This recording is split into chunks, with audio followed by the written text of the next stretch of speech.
Okay, so the next part is law of cosines, right? So law of sines worked with angle, angle, side, and angle, side, angle.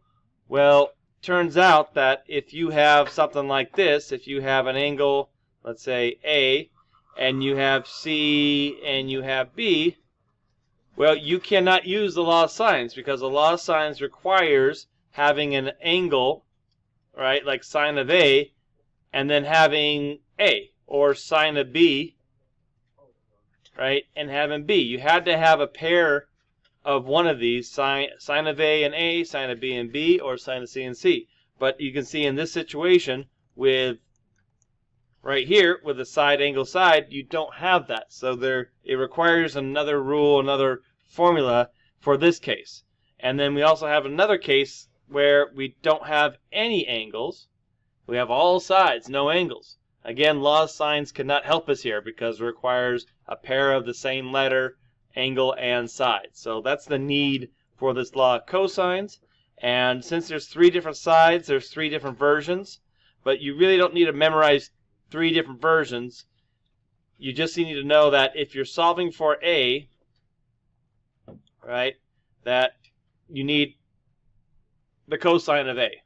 So if you're given an angle, it means you're going to be solving for its side, right? And everything else on the inside is just going to be repeated. You might see that this is B, and this is B, and then this is C, and this is C, right? So looking at the structure of this formula is a good way to understand it, and you know how to use it, so in what version you want. And the only thing changing here is what's on the outside. So if I want to solve for side B, that means I have angle B.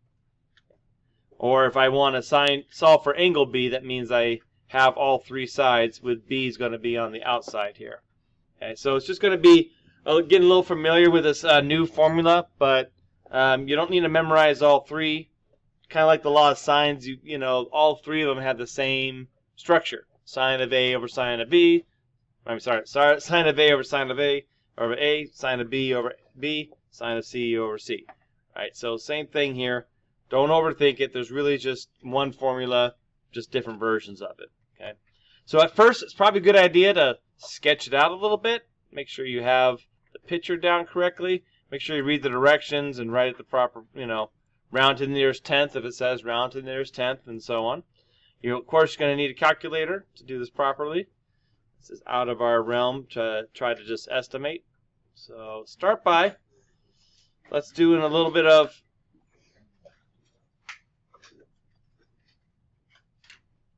sketching here.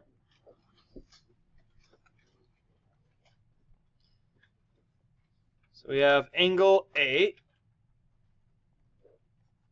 and we know that's 46, right? So that's a given. And across from it is going to find side A. So that's important that these are across from each other. I'm given angle A, I got to find side A here, right? So that's where this came from. And then I'm given 2 other sides. Now it doesn't matter which one I call B or C. It's interchangeable. So I can call this one B, right, and say that's 10. And then down here I could say this is 12. But they are interchangeable. It's not important how you go about it. So we are going to find A. So we're going to use this format, the top one first, because it has the A equals. So start off, let's just start off this one, write the whole formula with no numbers, and let's substitute directly beneath it just to get us started. So we're going to have A squared equal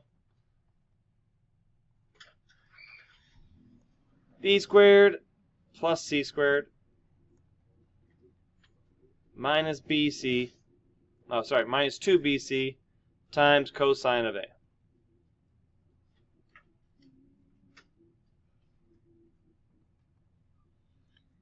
And then directly below each of those, just fill in the proper number. Now, if we did our diagram correctly, we don't have to really look too far. We're solving for A, so that's still A squared.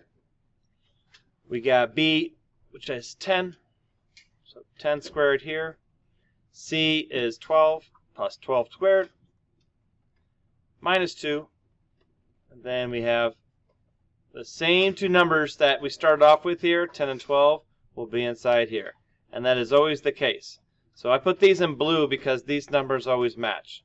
So it's going to be something squared plus another thing squared minus 2 times something squared and the other thing squared. So times 2 times that one thing and the other thing. So that does not change at all. And then lastly, we got cosine of 46. All right. Now, we want to get A equals, so when we're doing this, remember we want to do everything with one equals. Hit equals one time. So we're actually going to put in our calculator the square root of that entire part. So start off with that, because we don't want to get an answer, round it, and then take a square root of it, and then round it again. Right? So we can avoid rounding twice and just round once. That's a more accurate answer. So I'm going to have 10 squared. And it's really nice to have a button on your calculator that is already squared. So it's another nice thing about this calculator. It has a squared button. Minus 2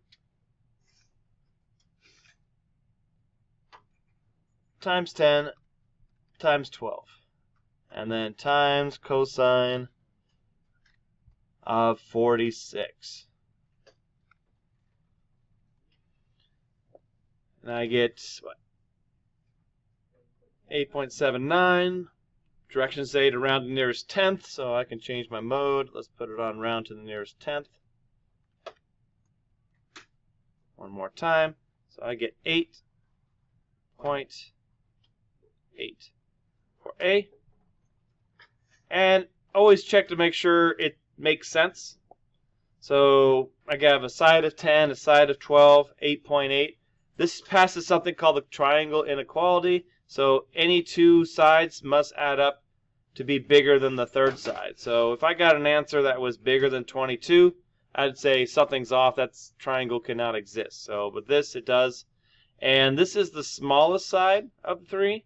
So that means if I went and found out what the other two angles were, that 46 is going to be the smallest angle. So I'd expect that 12 across from 12, angle C would be the biggest angle.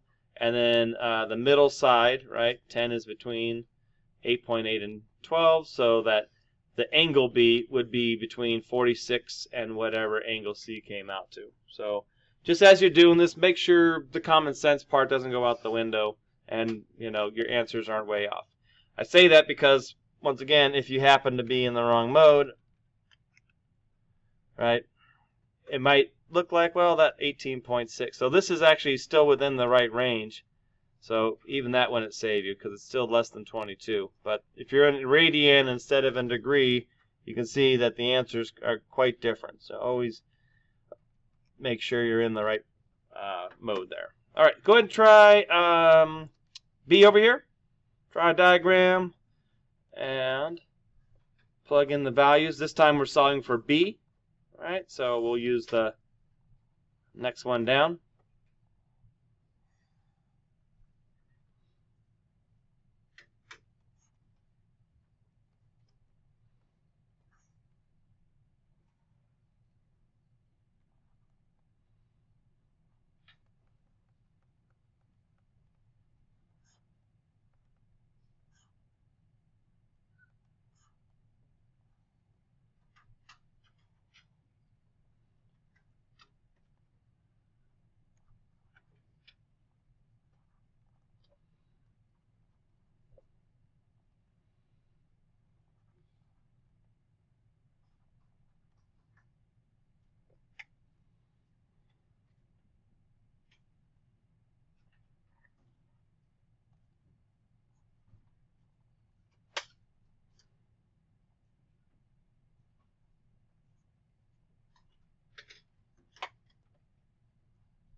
Okay, double check.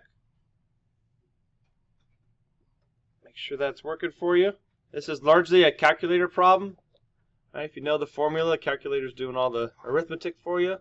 So if you have a different calculator than mine or different from everybody else, just make sure you know how to use it well. And some of them require parentheses to be put in there. So just be very familiar with whatever tool that you're using.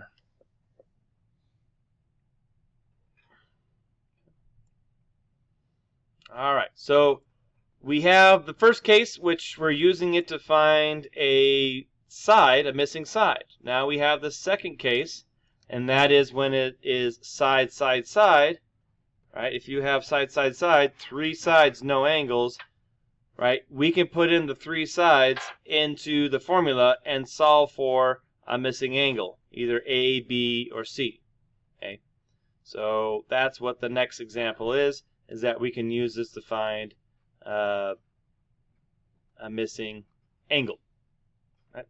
So let's go ahead and do that. Now it tells us to find the measure of angle C here. Right? That means we need to use this formula right down here, the last one, because this is the one that has the cosine of C in it. So that's step one on this, is knowing what angle you're finding and using the right formula, or the right version of the formula. So if I have angle C that I'm looking for, that means C is going to be on the left-hand side over here. And then the other two will be on the inside. So that means I'm going to start off with here, right? These two are going to be on the outsides here, C squared and C. So I'm going to start off with 16 squared equals.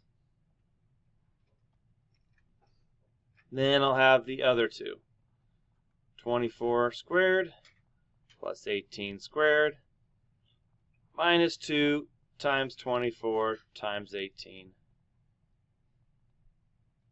So same as before, on the inside here, things match, and then the outside, cosine of C. All right, got that big thing written down, and now we need to solve for angle C. So we got a little bit of work to do, kind of like the law of sines. We had to do some cross multiplying and divide, get what sine of A equals, and then do arc sine. We're going to have to get cosine by itself, get cosine of C by itself, and then do arc cosine. But before that, we have to get rid of all this other stuff. So we have to move the 24 squared and the 18 squared over. Right? And so if I subtract that on both sides, right, subtract 24 squared and subtract 18 squared on both sides. So now it equals 2 times 24 times 18 times cosine of C. I just subtracted 24 squared and 18 squared on both sides. To do that,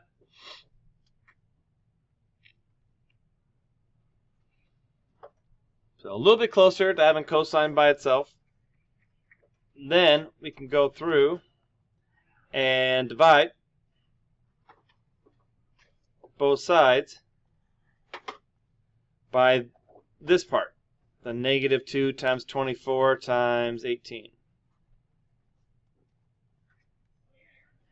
Okay?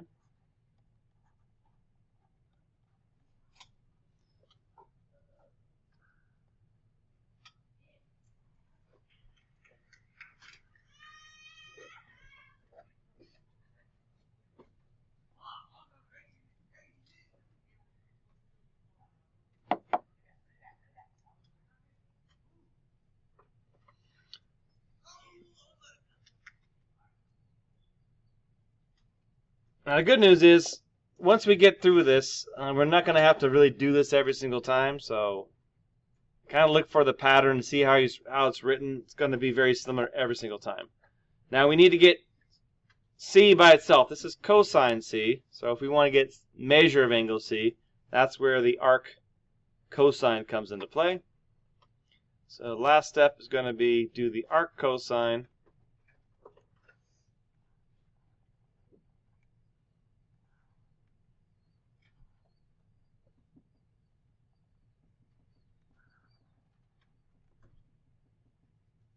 of this whole thing. So the whole 16 squared minus 24 squared minus 18 squared, all divided by negative 2 times 24 times 18. And that's what's going to give us the measure of angle C.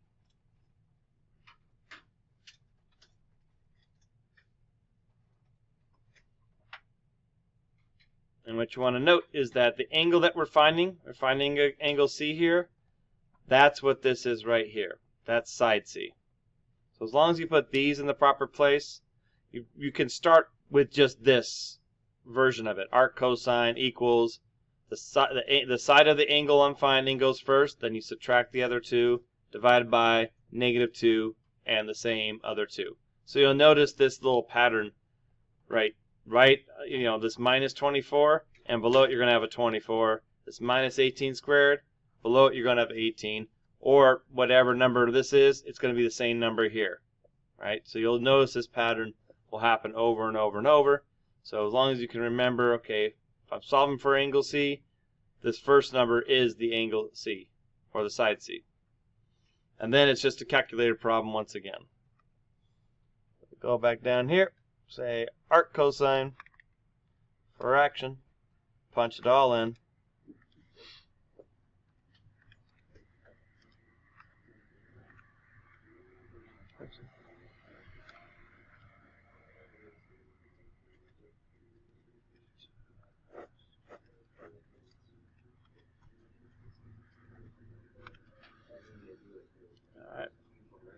And then on your calculator, if you have one like this, you'll kind of see the same thing with the same number here and here, the same number here and here, and that will happen every single time.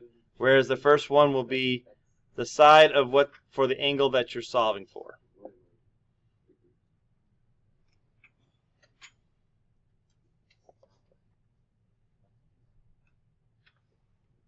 And if you do all that correctly, put it all in, it should come out to be about 41.8.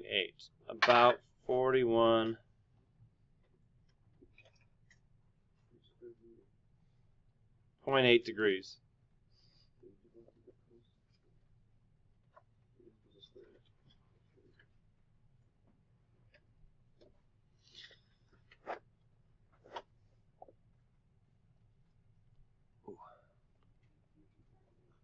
All right.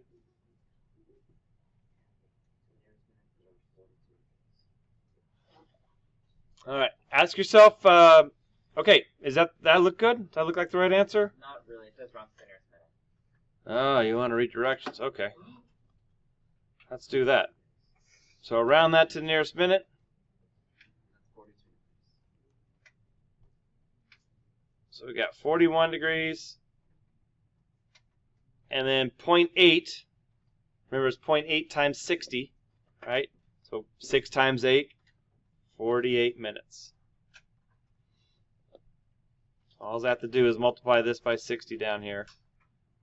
That gives me the minutes. So it's kind of like asking what's 80% or 0.8 of an hour. How many minutes is that? What's 80% of 1 hour? Well, that'd be 48 minutes in 1 hour. Okay, so good idea.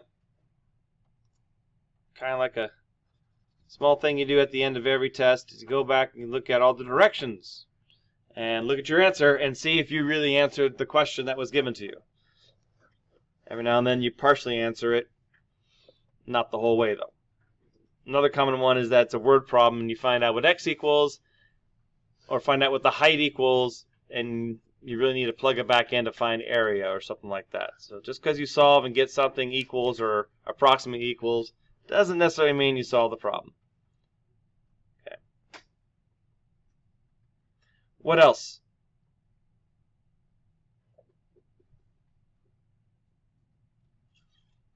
Let's see. each measuring angle. Do we have to do anything else? Looks good. Okay, go ahead and try 2. See what you get.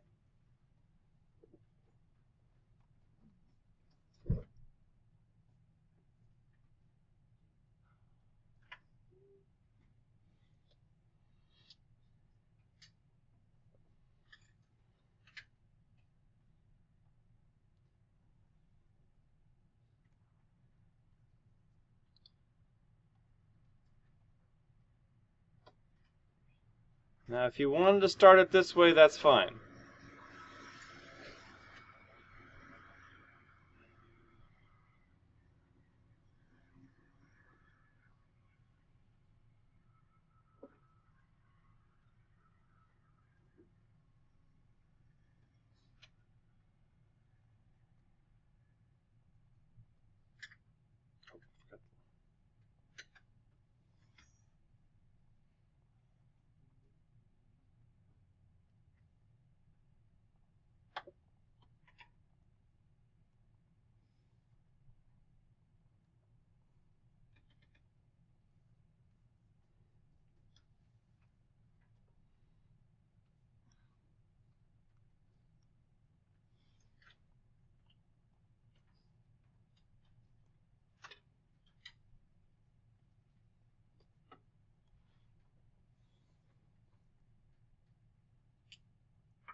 Okay, so double check, see if that's what you got. If you did not go straight to this format of the law of cosines, that's okay. You could do what we did in the first example and subtract it all, subtract the 8 squared, subtract the 3 squared, and then once again divide by the -2 times 8 times 3. You can show all those algebra over and over, but over time you're going to realize it's just the same steps over and over. Why am I repeating something that I know what's going to happen already? Just do it ahead of time and just change the numbers out. And if you can follow the pattern, that really makes a difference, because every single time, if you're writing it properly, what you're solving for right here, right, side A, or angle A, is, and there's side A first, and then afterwards, like we did right here, right, these two numbers will match, and these two numbers will match. Right? So that's always going to be true on every single problem. And of course, this is always going to be -2. That doesn't change. So after a while, you might not get tired of resolving the same exact thing over and over and over, and just cut straight to this version. Okay. 9 squared minus 8 minus 3 divided by 2. Okay. So lastly is solve for the entire triangle. So each of these just said find measure of angle C, find measure of angle A. We did that. But as you know from your homeworks, what if you want to find everything, right? And you're starting off with using law of cosines. So what's going to happen is that you're going to have an option of which formulas to use. You're going to have lots of different options. So definitely when you're solving, start by making a triangle and diagramming it as you go, so it's very clear. Here, there we go. Black, yes.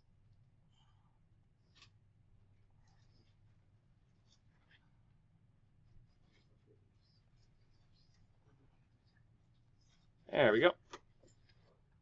And label it ABC.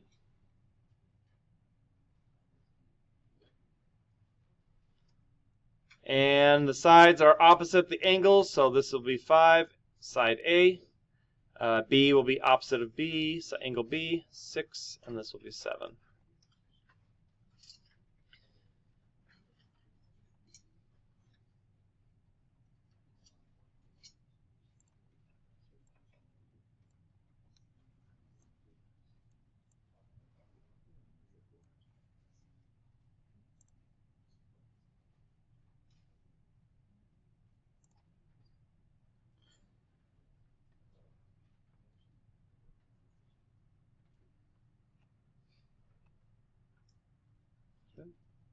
All right, so you have a choice. Now, it tells you kind of down below that you can use the law of sines in conjunction or with the law of cosine if you do it as follows. For side, side, side, that's what we have. We have side, side, side. Find the largest angle first. Right? So which of these will be the largest angle? C, because it's across from the largest side. So if the side is longer, it needs a wider angle because of that longer side. So across from this 7 is going to be angle C. So we want to find angle C first, right? And if we do that, and then solve the rest of it, you'll most likely avoid having to do the ambiguous case of the law of sines. Okay? So forewarning right here. Otherwise, we'll get some wonky answers that don't really work. But this is important, that starting with angle C is not like a choice. It's not an option. You want to definitely do that. So step 1 is find angle C.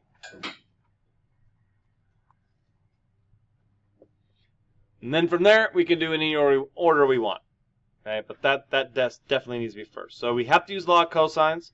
So we can start here with measure of angle C.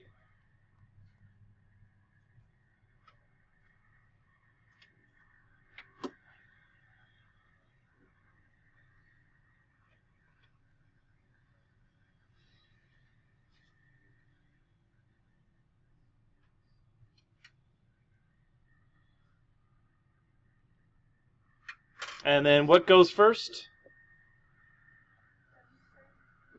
So we're finding C. So the first part here is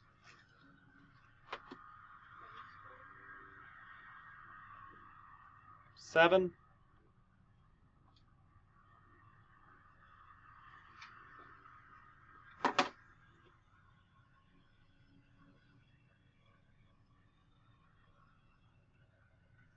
And then the other two, minus 5 squared, minus 6 squared, divided by negative 2 times 5 times 6.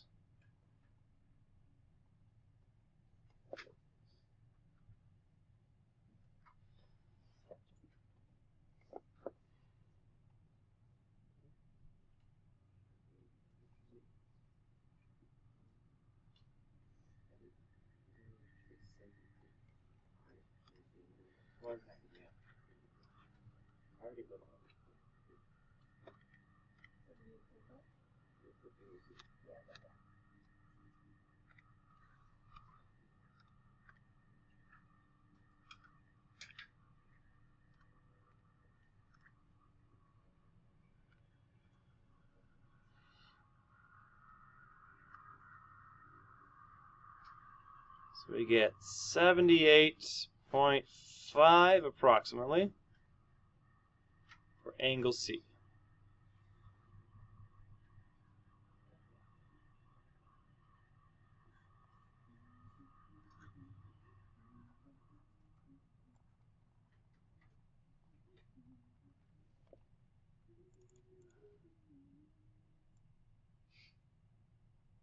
approximately? It's a rounded answer.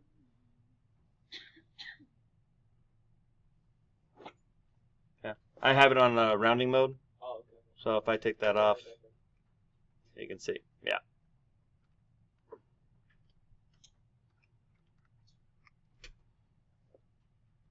All right, now we have a choice. All right, we need to find measure of angle B and measure of angle A.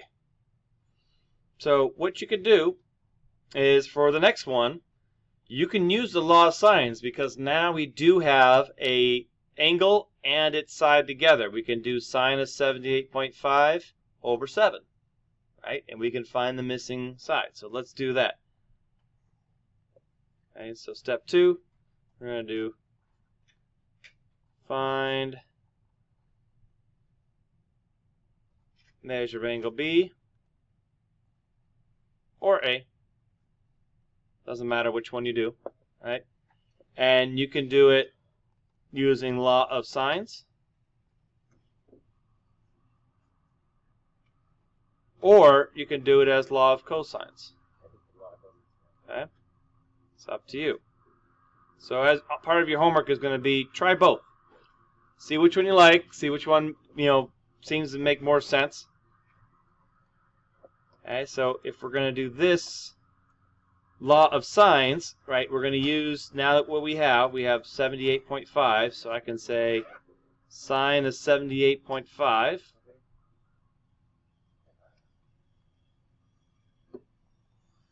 over 7, right, equals, and let's find B. We have to decide which one we're finding here. So let's find B.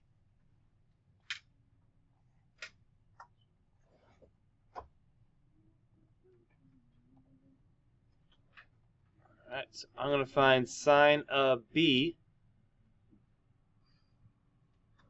over B, which is 6.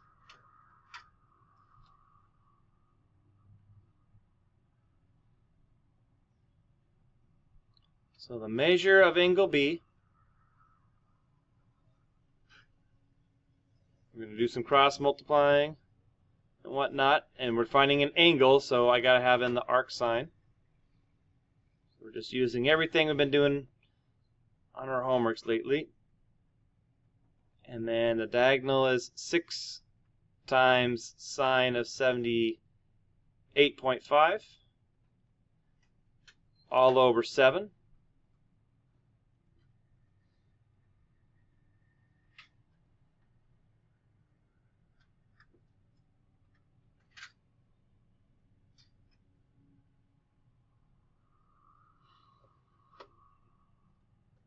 Alright, sine, arc sine, 6 sine 78.5 over 7.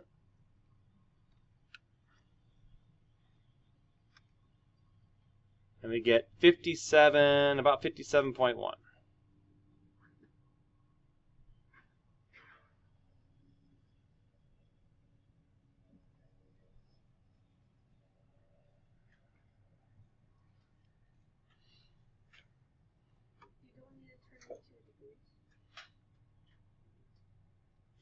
We do, if it says so.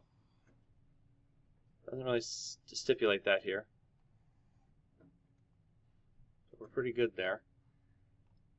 And then just note, I could have, I think I can squeeze this in here. I could have done law of cosines as well.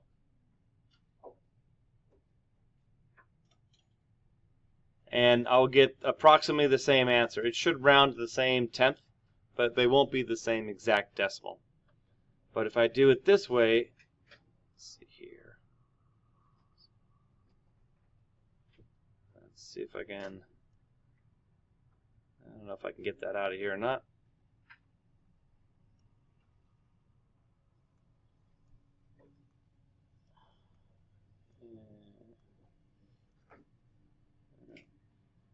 Move this up a little bit.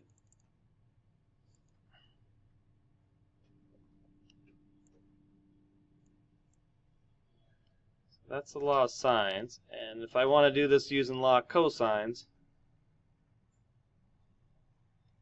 I can use this formula, same thing. So measure of angle B will equal the arc cosine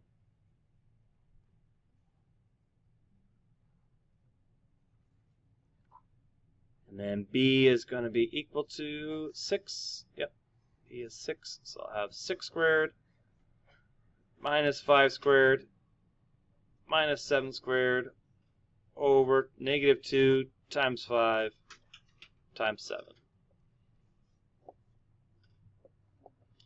So if I did it this way,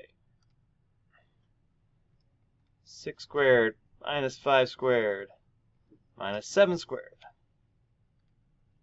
divided by negative 2 times 5 times 7.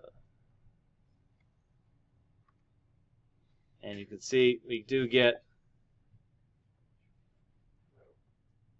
57.1 as well. So it's your choice. It's up to you. You could look at law of sines and say that's good for me, or you could stick to law of cosines, and that's good for you as well. So now we know that B is 57.1. And then lastly, we need to find angle A. So angle A. How do you want to find angle A?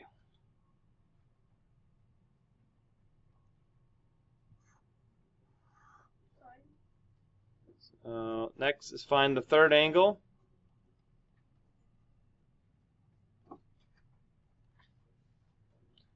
Right? And you have 3 options. Right? You can do yet another law of cosines, right? With angle A on the left. You could do another law of sines using side C again, like sine of 78.5 divided by 7. Or you have 2 angles. You could just subtract them and get from 180. So you have 3 options. Usually people will choose option 3 and just say measure of angle A will equal 180 minus the first 2 angles I've gotten already. So 78.5 minus 57.1.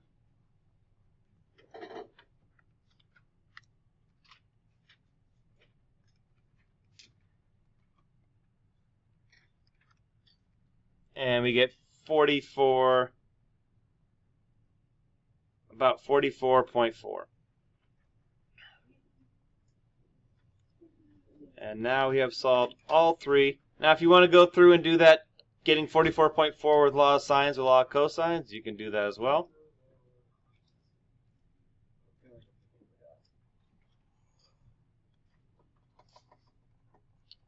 On the calculator, it is possible, if you are doing a lot of law of cosines like this, you can go back up here, find your previous law of cosines, hit enter, and then you can just go up here, and like if I'm trying to find, like I said, angle, what is it, angle A,